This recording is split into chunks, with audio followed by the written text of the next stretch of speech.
Hey guys, Professor Billiard asked me to give you a demonstration on how to do a pig aortic dissection. Now, this is mostly just going to be us trimming down and making our pig aortic ring samples, but I just wanted to go over this so you guys aren't as overwhelmed when we start this. So, you're going to need a few things to get this started.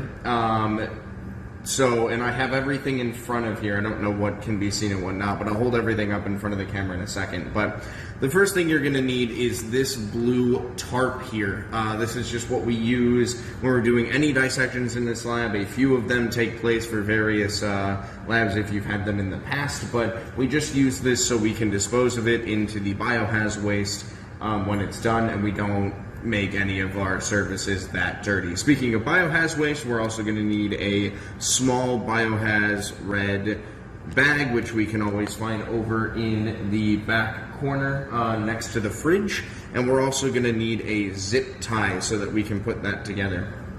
For the actual dissection portion of things, the first thing we're going to need is obviously our sample. So I'm going to pull one out now, and I'm going to put it onto our cutting board, which is also an object we are going to need. But I'm just going to pull this guy out, put it here, and place on my cutting board. The other things that I'm going to need are my cutting instruments, which I'm going to be using a large knife for more clean cuts, but not necessarily the more precise ones. I also have a scalpel here for more precise cuts in case anything needs to be shaven off of the actual aorta, and a ruler, so I'm making sure that I am making full 1 centimeter rings out of this aorta. So, with that being said, the first thing that I'm going to do is I actually want to identify what I'm trying to get out of this. So there's a lot of things happening here and a lot of stuff that's hanging off, like this will be coming off, but I just want to look at this little ring here and see the extent of it. I can see that this is the area that I'm looking at, and everything that's kind of on the outside is what I'm trying to eliminate, so all I have left is just this aortic ring. So the first thing that I'm going to do is I'm just going to try and get rid of all of that. Now, it doesn't matter really what cutting instrument that I use for this, as long as I'm not cutting the aorta itself. I like to use a scalpel just because it's, a little bit easier, and the cleanness of the cut doesn't really matter to me. But I will show you why the cleanness of the cut will matter in the future here. Alright guys, I am going to be making a couple jump cuts here just so you're not watching me cut in silence for 2 to 3 minutes. But as you can notice, I have isolated this first portion here.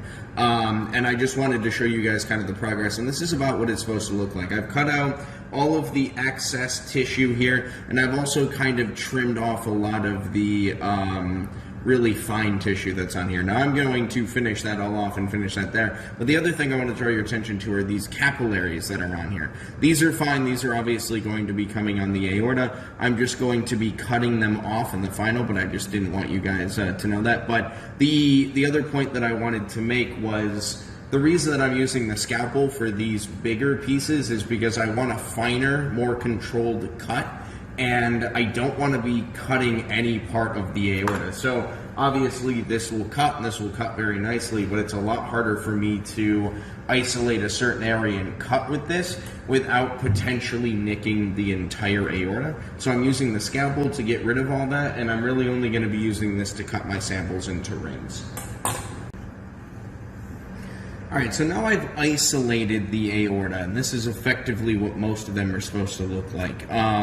Don't worry about these jagged edges. That was kind of my fault when I was cutting them up initially. I didn't have a bigger knife to do it, and we'll deal with those in a minute. But just see that I've taken off most of the outer tissue here, and that's kind of what you're going to want to do, because if you leave a lot of that outer tissue on, you may run into issues with your mechanical properties being a little bit different than what they actually should be, skewing your data altogether.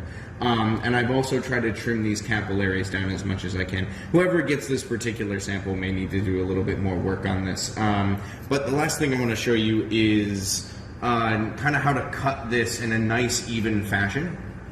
So we are making 1 centimeter ring. So I'm just going to come down here. I'm going to find the edge of it, measure a singular centimeter here, place my bigger knife right on here, and then I'm simply going to cut. We want to make sure that we kind of put it down there and push on top of the knife here with our hand, because we want to clean a cut as possible. Now you can see that this side is significantly less jagged than this one.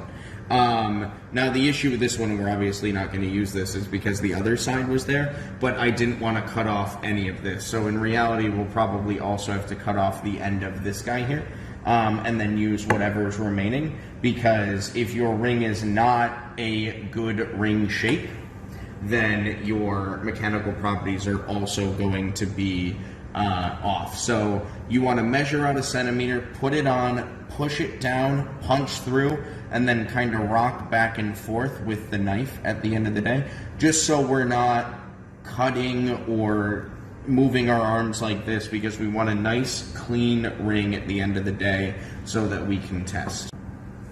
The last thing we do is, once we've made all of our rings, I'm not going to make them all right now, but once we've made all of our rings, all of our excess stuff here needs to go into biohaz waste. So I'm just going to open my bag here. I'm going to scoop up all of my stuff, toss it in the bag. Now, you should do this with your gloves. I just accidentally took them off and I can't put them back on now, so I'm just picking these up and tossing them in with the gloves. The gloves have to go in there anyway, along with this blue drape, which I will put in there. But that is everything that should be going in there. The scalpel blades need to be removed and then placed in the sharps container that's below the sink here. And you guys should be all set. Good luck.